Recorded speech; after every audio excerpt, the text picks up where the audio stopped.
Now it's time to move to the next discussion. And then today I have the pleasure to have with me Brian Ryan.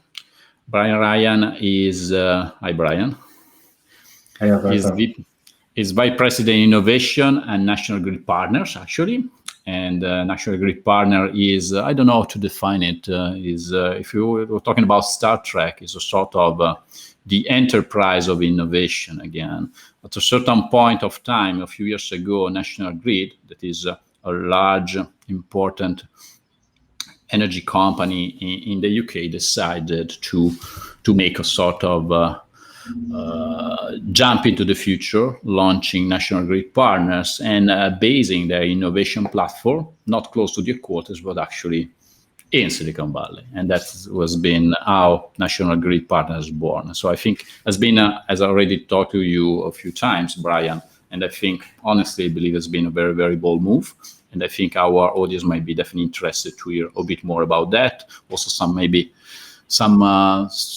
rationales behind the decision, and obviously how the decision, if the decision is paying off or not. Yeah, thank you for having me, Alberto. It's lovely to see you again. I'm sorry we can't meet in person. But yeah, maybe I'll start just a little bit about, National Grid itself, and then very briefly I'll talk about National Grid Partners. But certainly National Grid operates in the UK and in the Northeast. In the UK at the moment, we own and operate the gas and electric transmission system, and also system operations. We also have just acquired Western Power Distribution, which is the largest distribution company in the UK. And in the Northeast, we supply gas and electric to Rhode Island, Massachusetts, and New York. So quite, 6 million plus customers in the US. Reasonable sized company, 23,000 employees spread between both locations. And one of the impetuses, if you like, for starting National Grid Partners was our CEO looking into our business and saying, hey, we're doing a wonderful job from an innovation perspective internally in our business, but wouldn't it be great to get a different outside perspective? And also, how can we capitalize on that? So as a result of that, he set about setting up what's called National Grid Partners. National Grid Partners, think of it as being the investment and the innovation arm for National Grid Group. So we are split into 5 different teams. 2 teams on the investing side, which is early stage investing and later stage investing. We have a $400 million fund that we've been using quite very effectively so far. We've invested in 28 startups. We are involved in 4 LPs, and we've made 32 investments so far. For anybody on the financial side interested, our average check size is about $5 million, and 63% of our deals, we lead the investment. So we have a mandate to do 2 things on the investing side. It must be financial, so it must meet CVC type returns, and it must be strategic. Now, some companies, strategic is a catch-all for things that we can't really measure. In our circumstance, it is defined as being the company we invest in. We need to be able to see a path through to doing business with that company within 12 to 18 months. And one of the senior executives in the business is signing up to say, yes, this startup that you've invested in really helps me move forward and solve a significant problem for me at National Grid. So that's our 2 investing groups. Where it becomes really interesting is we think of ourselves as a full stack investing and innovation group. So we have a venture acceleration group, and their role is to bring the outside in. And how we do that is by seconding people from our business to startups, can be from 3 months to a year, to learn what it's like to work up in a startup environment. We also encourage senior executives from National Grid to be a director or even a board observer on some of the startups that we invest in. And we run a lot of internal programs to help bring the outside in thought leadership. We bring startups into the business and put them in front of many people in the business. So that's the third angle. The fourth angle then is around the business development. And business development, their key role is to be the interface between the investor groups and the business. And they do two things. They translate the requirements from the business into problems or use cases that our investors then can go and find startups that we can invest in that meet the strategic mandate and meet financial returns. But they also play that role in reverse, where the investors will find a wonderful company that we should be investing in, but we may not have a defined use case. So they will also work in that space. And the fifth group, which is my group, we do three things. We report innovation across all of National Grid, focusing on how much money are we investing, where are we investing it, and how much value is it adding. The next thing we do is we create new startups. So think of it as being a venture builder. And the third thing we do is we work on initiatives with our business unit that are beyond the horizon of the innovation activities currently happening in the group. Now, when you hear about all of those 5 different teams and what we all do, that's what I mean about the full stack. How many people, Brian? There's nearly 50 people. 50 people. Okay. And I think one of the most interesting part of the National Grid journey into Silicon Valley has been the role of Lisa Lambert. And again, you have brought in Lisa Lambert, I think from Intel Capital, part of some of the Intel Capital team. So again, making a parallel with the world of soccer, again, you pick up some Galacticos from with really deep connection, deep experience in the Valley. Probably also this decision of locating the innovation platform in Silicon Valley and having it managed by class player with a strong experience and connection in the ecosystem has also allowed you to move faster, because you have a fast track a bit the typical steps that might be required when you launch something like this. Yeah, absolutely. You know, Lisa is a superstar really when it comes to this side of things. She's been working not just in Silicon Valley, but in the investing scene for, 20 odd years.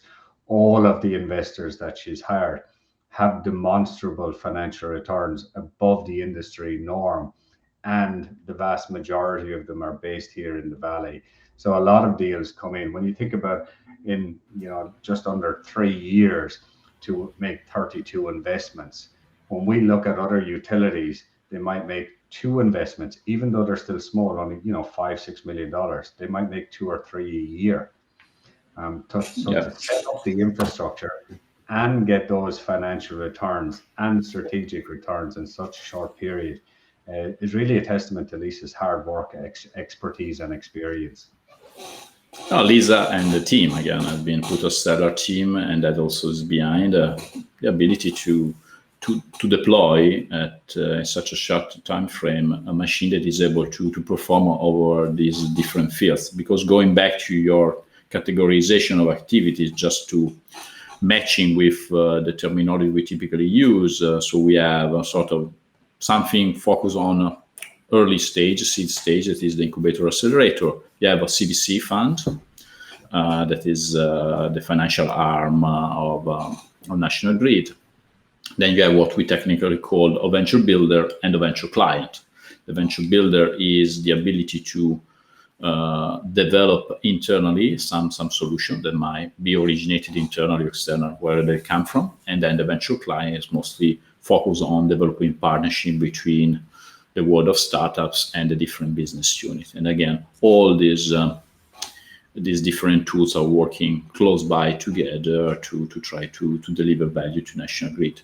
Next immediate question is, are you able to share some example of some results that you are particularly proud about in terms of collaboration, investments, venture building, and on the other hand, you have also experienced something that at the beginning showed maybe some big potential and actually was not able to deliver, because again, the world of innovation, one good thing you get and 2, 3 of them typically you don't. So can you share some example? You're confident to do that?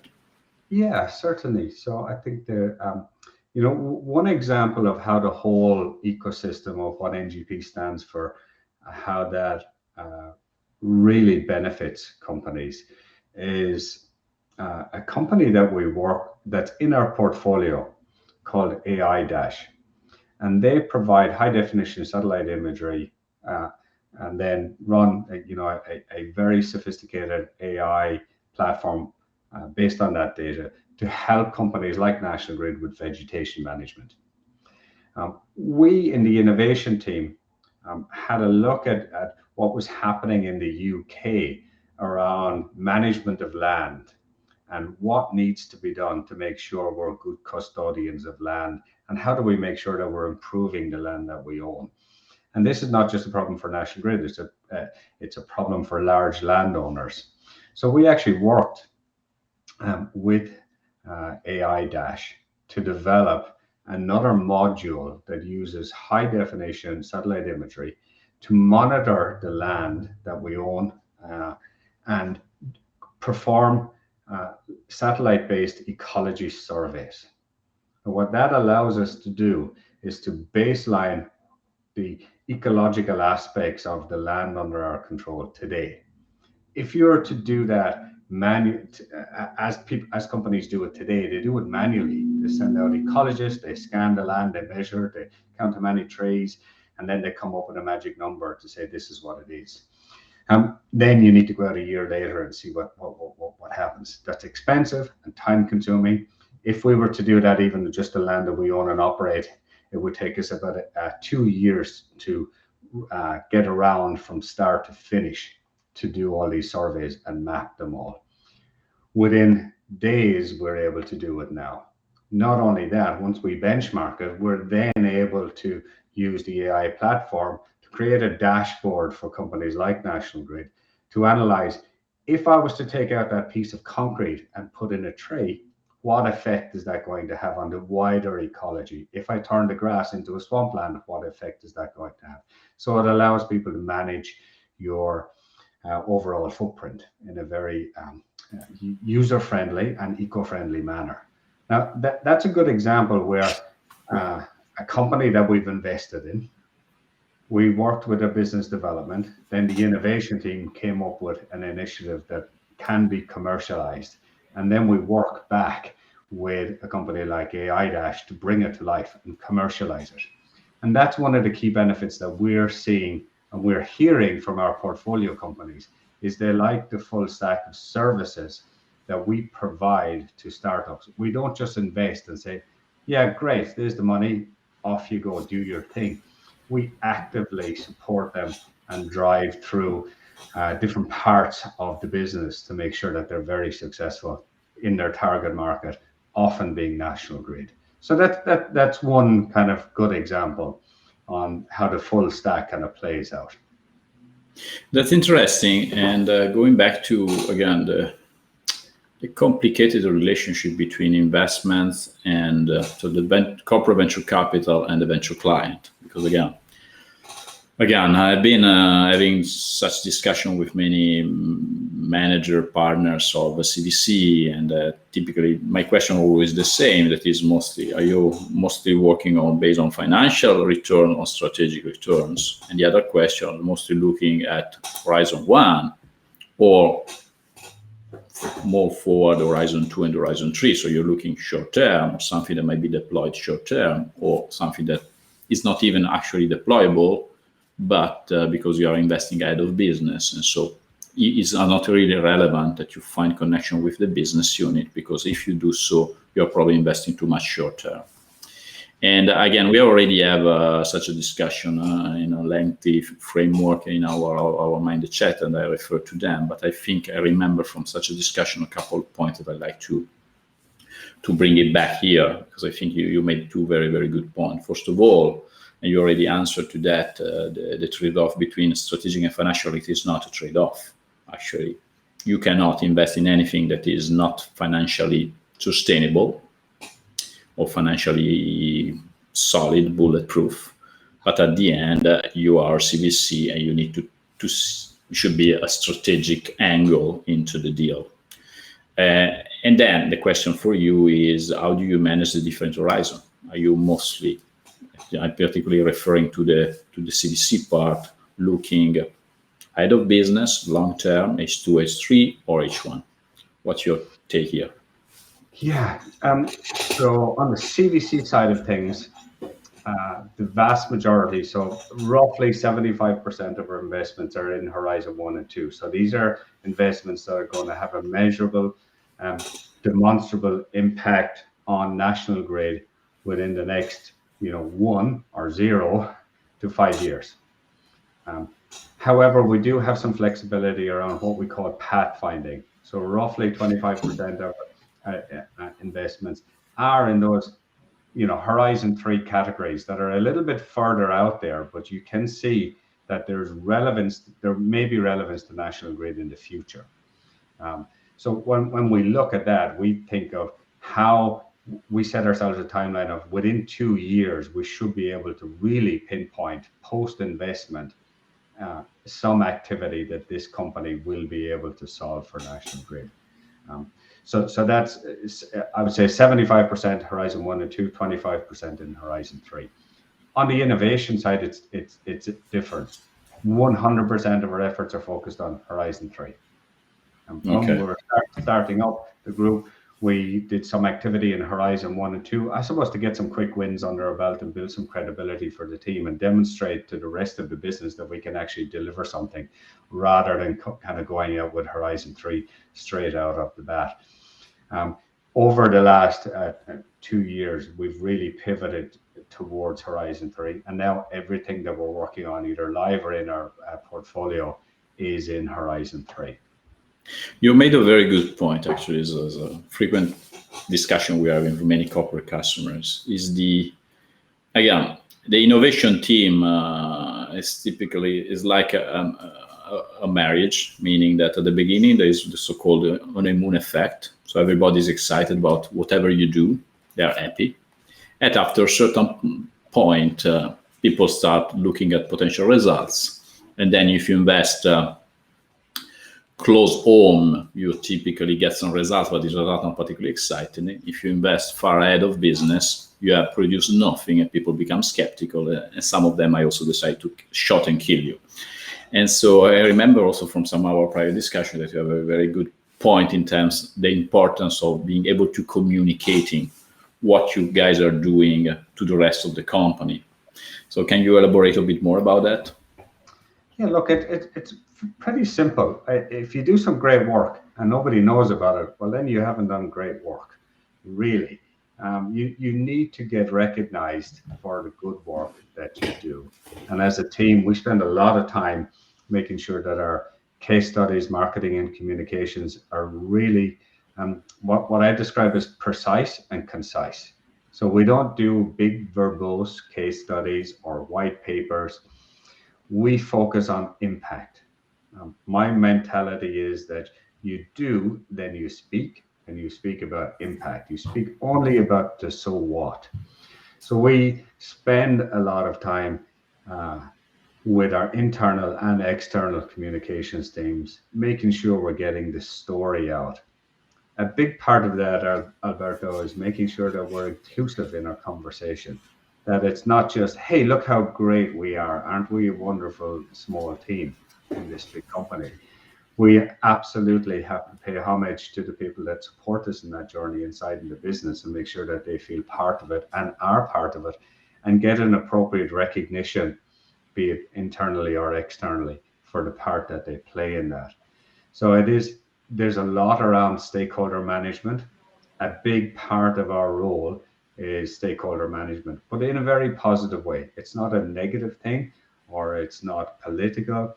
It's just, you've got to make sure you're telling your story in a way that people can relate to, in words that your grandmother can understand, not just an engineer inside in a particular part of our business. So we are very disciplined and deliberate about how we engage with the business and how we communicate to the business and how we communicate outside. I think you are very wise, because at the end, if you're not able to keep your stakeholder close to you and committed, at the end, some things happen. Typically, is nothing good. So I think is what you do is what is needed to be done. The problem that most of the corporates, sometimes most of the innovation teams, sometimes are too much focused on doing their own things that forget to keep the rest of the company up to date. And that's sometimes I create a sort of disalignment. Also consider that the innovation team, you're talking about 50 people. How many people are in National Grid as a company? There's 23,000 people more or less at National Grid. There's 17 in the innovation team. So we've got to be as disciplined and deliberate about what we do with very limited resources. It's not as if we've hundreds of people running all over the place. We have to be very precise, concise, and deliberate about what we communicate. It is a big part of the success. You can't just ignore that aspect of how you tell your story. And telling your story is as much an art as it is a science. So it is something worth investing in. Perfect. Just to final remark, if you have to, since we're talking about Silicon Valley and what Silicon Valley makes unique, can you tell me something that you believe makes unique Silicon Valley and something that a bit scares you about Silicon Valley? Yeah, so what's unique, I think, is that there is an abundance of startups, and there is that overused term, but ecosystem of startups that really want to come here and find money. And that's a great place for us to meet those startups. That's one synergy we get with our investing team. So being located where these activities are happening is really, really critical. The second thing, which is often overlooked, is some big companies are doing a lot of stuff in energy. So we have Google and Apple and all the other people, and everyone is now focused on the environment. There's a lot of innovation coming from these big companies, and there's a lot of opportunity for startups to leverage that. What scares me a little bit is just the cost of living in Silicon Valley, and the fact that so many people now are moving out of Silicon Valley. Where is going to be the next hotspot, and how much talent and resources are we losing? Is this the start of the shine coming off Silicon Valley? Who knows? Who knows? We'll see. So let's reconvene on here so to check if by the way you were still in town, and secondly, if what is happening actually is a trend or just a pause in ever growing trend that we are witnessing since 1930s. Thank you, Brian, for your time. Really appreciated the conversation. And let's go back to our program.